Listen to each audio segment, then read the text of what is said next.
Hey there, this is Mr. Icarus, and welcome to yet another edition of Doom Mod Madness. And this time round, we are checking out a gameplay mod by the name of Guncaster, version 3 to be exact. And those of you with good memories out there will recall that this is a mod I've covered before on Doom Mod Madness.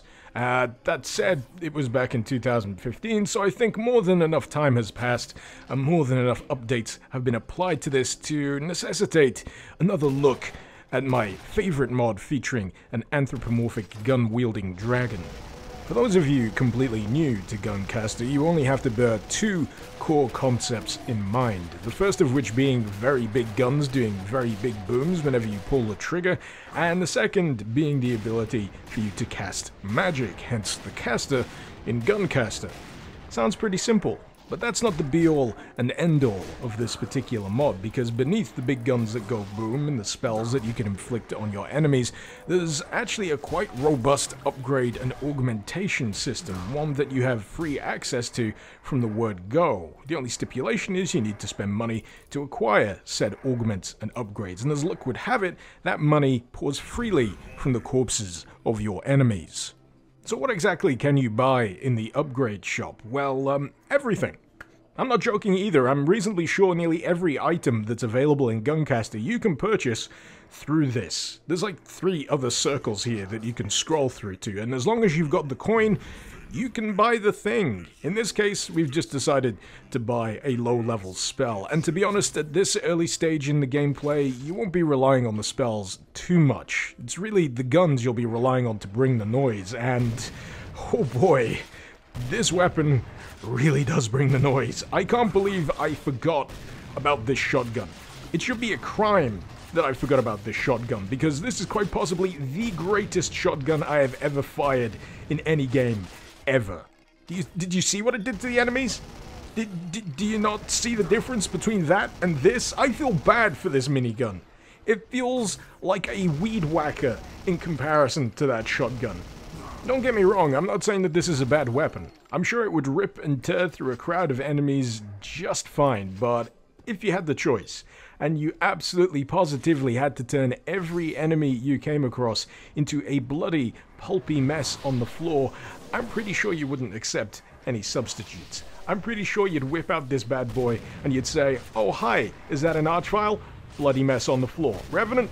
Bloody mess on the floor. Hell Knight? Bloody mess on the floor." It just works, damn it. Well, unless you consider certain enemies higher up on the food chain. For example, Barons, they're a little bit more resilient, and Cyber Demons certainly do not go down in one hit, which I gotta say I'm thankful for. I'd be faintly disappointed if they went down that easy, but still, they go down terrifyingly quick when faced with this absolute destroyer of a weapon.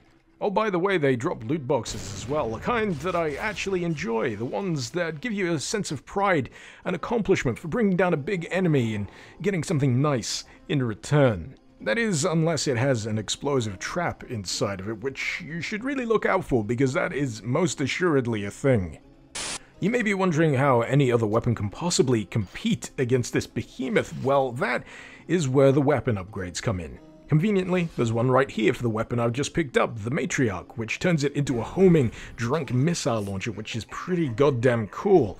But if you can't find them in the wild, you can purchase them through the aforementioned upgrade shop. Once purchased, you can also activate them through this menu, but you don't have to do it this way. You can also activate the alt fires through use of a hotkey while wielding that particular weapon. We've also got a few other ones that are within our price range here, and I think we're going to get ourselves an upgrade for the minigun, because on its own, it's just standing in the shadows of bigger weapons, and with the upgrade, it now generates a big old ball of bullets, a big old ball of lead, if you will, that you can then send careening across a room into multiple enemy faces. But before we get to that, I'm going to test out the Matriarch here, and you've got to hold down the button to queue up multiple rockets, and once you're full, you can just unleash them and they'll whip through the air into the nearest enemy, and occasionally getting a little too drunk for their own good. Well, it is a drunk missile launcher after all. But yes, despite the drinking problem, I would still heavily recommend the upgrade for the Matriarch for the simple reason that multiple rockets are better than 1. It is simple maths, quick maths, if you will. But enough of that. It's high time I introduce you to my big pendulous balls. There goes one now. But yes, this is the upgrade for the pulverizer minigun. The longer you hold down the fire button, the bigger the ball gets, and you can unleash it at any time, sending it pinging around the room. Obviously, the bigger the ball, the more damage it's going to inflict, but still, in comparison to the upgraded matriarch and even the shotgun, my bay of bays, it's not really all that powerful. But against lower tier enemies, especially in high numbers, it is rather entertaining to use. A room full of pinkies or imps are gonna go down like 10 pins at a bowling alley. It's just that I feel the effect could be a bit more exaggerated, maybe more gore explosions rather than just falling over dead. That would certainly get me to use it a lot more often. Have I mentioned that there's an item in this mod that allows you to punch your enemies so hard they turn into golden statues? Statues which you can then shatter into a shower of golden coins, which you can then spend once again in the upgrade shop to get even more ridiculous and useful upgrades? Well, now you know. It's just another great example of the loop that exists at the heart of Guncaster, one that allows you to keep moving forward and keep upgrading and keep up to speed with whatever map style you're playing. In this case, I am playing a slaughter map, so money isn't really a problem. But for example, if you were playing a slower collection of maps with less monsters, an ability like this would come very much in handy for helping you move up the upgrade tree a little quicker. And this, again, like pretty much everything else, is acquirable through the menu. In this case, I did pick it up in the wild, and, you know, that may still happen for you, but if you're a little impatient, you can always save your coin, buy that particular relic, get that ability going, and just bring in the moolah for yet another upgrade that you're really, really looking for. And I just like that system. It doesn't feel like it's nailing you down to one particular style of play or one particular style of maps, for example. It's something that's got a little bit more of a wider scope. I mean, sure, at the heart of it, this is a mod about being an overpowered dragon that can blast everything to smithereens, but at least you've got the knowledge that you can play different styles of map with this and still be able to progress at a reasonable pace. I do feel that one of my favorite aspects of Guncaster is just this sense of snowballing power that you get after a while. It really builds momentum well. You'll get several maps deep and suddenly realize you have enough money to pick and choose, to go for your favorites, to get those upgrades and spells that you really, really want to screw around with, and engage in a lot of very high-powered death dealing with some extremely satisfying weaponry. And yes, I am referring to the Auger Railgun that I'm wielding right here. Combine that with some of the higher tier spells you can acquire, and you just have one heck of a power fantasy. But don't take that to mean that levels such as this are going to be a complete cakewalk. In fact, you're going to have to be quite careful, keep an eye on that health, because overwhelming numbers in slaughter maps such as this can indeed overcome overwhelming force. To that end, however, you do have access to items in the upgrade shop that will permanently increase your health and mana. Items that I shamefully forgot were a thing until much later down the line, but these are very important to utilize, especially in levels such as these. If you want to tank as much damage as possible, you're gonna have to raise that max limit. Also, if you want to fire off some high tier spell combos, you're really gonna have to buff that mana. Now for me, the spells in Guncaster really come into their own much later on in the playthrough, and that's because at first they may feel a little weak, but once you add an amplifier into the mix, even low-level cheap spells that you may have acquired pretty early on suddenly become very interesting indeed. It just adds a wonderful sense of experimentation to the proceedings. It manages to renew your interest in spells that you may have put by the wayside pretty early on, because now you're thinking, I wonder what happens when I put the equivalent of magic steroids into the mix. And the truth is, a lot of really cool crap happens when you put magic steroids into the mix. But this right here is exactly why you should do a little bit of spending on your mana pool, because if you keep it at vanilla state, which just goes up to 100, some of the higher tier spells in combination with an amplifier will flat out refuse to cast, because clearly you don't have the mana. But if you do, you'll be able to do all of this wonderful, crazy crap. Speaking of wonderful crazy crap, there's one spell in particular I had a very nice time firing off, and I can only refer to it as the Disco Laser Death Sentence because, oh my god, just look at it. It does so many wonderful things.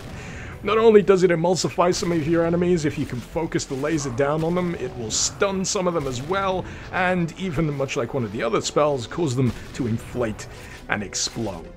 God, I love the spell system in this mod. It's great. You know what's better than the spell system, though? The fact that you can upgrade your shotgun so it turns into a demonic hovering familiar that will auto-attack by your side, and then summon another familiar on top of that that can cast the spell that you've got active in the slot, which at this point is the Disco Laser Death Sentence spell, while wielding a railgun and just razing everything to the ground. Did I mention that I love this frigging mod to smithereens? It is great. I didn't think this was possible, but I just screwed around with it, and it works! How? Why? These questions don't matter, because I'm having too much fucking fun. You know, there comes a point in any Doom Mod Madness video where my brain just gives up, and I don't know if you're seeing what I'm seeing right now, but I'm pretty sure I've just summoned a flock of defensive sheep that also explode when you release the spell, thereby making this quite possibly one of the greatest things ever. But you know what? I think we can go one further. I think we can go one further than that, because I still have a spell amplifier left over. That's right, that sheep spell was unamplified. This is what happens when you amplify it.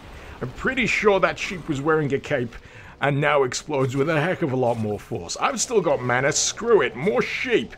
You demons are gonna regret the day that you stood up against an anthropomorphic gun-wielding dragon with the power of Super Sheep. This is... I can die happy. I can die happy. Wait, no, I'm not done yet. There's more experimentation to be done, because there's an item that doubles up your guns when you activate it. And yes, yes, yes, this is happening. This is happening. I know for a fact there is a spider mastermind in here, and I am gonna see just how robust it could possibly be up against the combined might of... It's dead. It's dead. I knew it would go down quick, but I didn't think it was gonna go down that quick. Holy shit. You know what's ridiculous? I haven't even gotten to the BFG yet. And you know what? I hardly think it even matters anymore. You know, usually the BFG is just the cherry on top of the cake. But here I know exactly what I'm getting with the BFG. Pretty lights and a lot of dead demons. I ain't complaining. I ain't complaining at all. It's just that Guncaster does such a good job of amplifying everything else that you're just like, yeah, BFG, okay, fine. But then I discovered that this has a Tiberium nuke upgrade, and I thought, I don't need frames. Who needs frames? Nobody needs frame rates. What's the point in frames when everything's already dead? I mean, look, they're not doing anything. Those projectiles aren't going to hit me for at least a good few minutes. But yeah, this is what happens. But I'm pretty sure you won't have an experience this severe if you play on a level less cluttered, let's say, than the one I'm playing on, because this isn't just me killing everything in this particular room. This is me killing almost everything in every other adjacent room in the map. Now, some of the bigger enemies did manage to survive the blast, but there was another casualty that wasn't just restricted to monsters. After going down to single frames and then back up to something reasonable, I noticed the footage was a little bit more jittery than it was before, and I began to suspect that the blast not only killed monsters, but managed to physically kill some of my frames. That's right, I'm saying the BFG here with the Tiberium nuke upgrade fucked my frame rate so hard that it hasn't been able to run right since. I think my only regret about Guncaster version 3 is that I don't have enough time to cover absolutely everything that is available here, but the truth is I have just cherry-picked the stuff that appealed to me the most, and hopefully it piques your interest because there is so much more to discover here. The artifacts that I used to gain certain weapon buffs and generate some interesting effects, there's more than just that. There's artifacts that allow you to do a whole subset of extra stuff, though I do have to clarify something that I may have mentioned earlier, which is about pretty much every item here being available in the upgrade shop from the off. That isn't especially the case. Some of the artifacts you will have to find through loot boxes, but once you do, they will show up on that upgrade screen, and you'll be able to read the description, figure out what it does, and in some cases, I believe, actually upgrade those artifacts, which just boggles my mind. It's fantastic. But yeah, I'm thinking I'm firmly in the camp of saying you should absolutely positively play Guncaster version 3. Not try it, not maybe think about it, actually just download this and play it. It's got something like 20 spells, so you're probably going to find something that appeals to you, and all of those spells I'm pretty sure can be amplified. The weapons are godly, they are wonderful to use. The railgun is probably my second waifu after the shotgun. You can also turn that shotgun into a demonic talking bro. It's just, there's no more words that need to be said here. It's friggin' fantastic. Guncaster version 3 is operating on a level of polish that is just beyond gold standard. That's right, platinum standard. But yeah, if you haven't already found the download link, you'll find it in the description below. While I'm at it, I'd like to give a great big thank you to my wonderful patrons over on Patreon. Thank you so much for supporting the channel and for helping to make content like this possible. If you're interested in lending a hand yourself, maybe you'd like to see your name in the credits, or maybe you'd like to gain access to early editions of Doom Mod Madness, well, if that's the case, you can find the link to my Patreon also in the description below. Hopefully you've enjoyed this video. Feel free to let me know what you thought in the comments, and feel free to suggest any mods you'd like to see me cover in future editions of Doom Mod Madness. This has been Mr. Icarus. Thank you very much for watching. Icarus out.